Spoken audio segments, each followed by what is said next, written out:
अस्सलाम वालेकुम।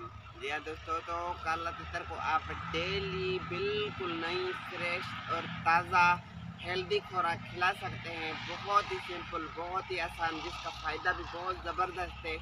तो आपको फिर सिर्फ़ और सिर्फ करना क्या है कि सुबह जैसे उठते हैं तो उसी टाइम उठते समय ही आपने, अगर एक बादाम देते हैं तो एक, अगर दो देते हैं तो दो बादाम यहाँ आपने सुबह पानी में भिगो देनी है। वो सारा दिन भीगी रहे, शाम को 5-6 बजे आपने उनको निकालना है। निकाल कर उसका छिलका उतारें, छिलका उतार के उसको आधा घंटा रखें खुश्क होने के लिए। जब अच्छे से खुश्क हो जाए, उसको किसी लंगरी वगैरह में अच्छे से रख कर कूटे, बिल्कुल कूट के उसके अंदर 1 या 2 चुटकी गंदम का आटा मिलाएं। उसको मिलाने के बाद बिल्कुल उसको मिक्स करें, अच्छे तरीके से कूटे, पानी का थोड़ा सा वत्तर लगाएं, उसकी छोटी छोटी गोलियां बनाकर अपने तितर की कोली में या कटोरी में डाल दें।